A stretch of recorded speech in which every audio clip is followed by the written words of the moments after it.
Warning: our YouTube channel and its videos may contain scenes, language, and content that may not be appropriate for all audiences. These videos include surveillance footage, undercover pursuit of suspects, actual police and rescue operations, and fearless confrontations. If you do not approve of the content, please do not watch our videos. If you wish to continue, we strongly advise that you proceed with caution. Viewers' discretion is advised. O ito, pakita naman ho natin kagandahan ng ating pong Pilipinas.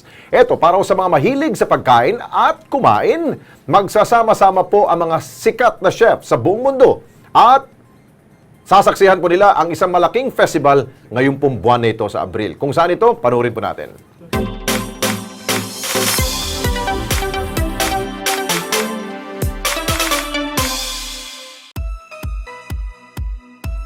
It's a wonderful day, Philippines. I'm Secretary Wanda Tulfoteo of the Department of Tourism. Alamin natin ang pinakamahalagang usapin tungkol sa turismo ng bansa. Ngayong Abril, markahan na ang inyong mga kalendaryo. Dahil sa susunod na linggo, muling gaganapin sa Pilipinas ang pinakamalaking International Gastronomy Congress, ang Madrid Fusion, Manila. It is an event that will gather top chefs from all over the world to the Philippines. We would like the Philippines to be the center of gastronomy in Asia. Gaya ng mga nakaraang taon, inaasang maraming food and culinary enthusiasts ang lalahok sa taong ito. We expect 1,000 delegates to come to the Philippines. Jordi Roca of Spain is a pastry chef. Their restaurant was awarded the best restaurant in the world. And there's Camila Sidler of Bolivia. She's a Latin America, and she was awarded the best female chef. And there's Gert Mangalier of Belgium, 2014 best European chef. These are some of the few best chefs that is coming to the Philippines. Pero hindi lang pagsasama-sama ng mga kilalang Michelin star chef mula sa iba't ibang panig ng mundo ang dapat abangan sa event na ito.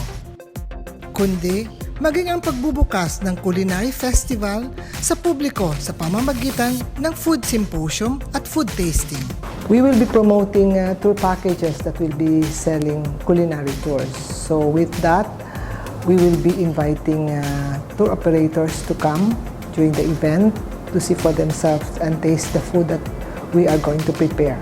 During this event, there will be a forum on culinary, and then the chef will be doing demo, and then there will be regional lunches.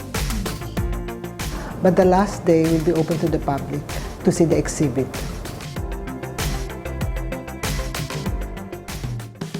Ang 3-day event na ito ay magsisimula sa April 6 sa SM Mall of Asia, SMX Convention Center.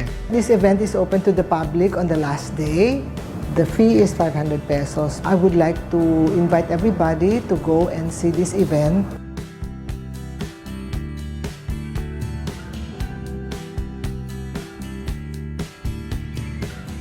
Suportahan natin ang proyektong ito ng DOT, where we will showcase all the culinary treats that the Philippines has to offer. Isa lamang ito sa mga dapat ninyong abangan sa susunod na buwan. Dahil ilang araw na lang, opisyal nang idedeklara ang pagpasok ng summer season. At sisiguraduhin namin magiging more fun ang inyong bakasyon. It's been a wonderful day, Philippines. Samahan ninyo ako muli as we bring you the latest travel trend here in wonderful Pinas.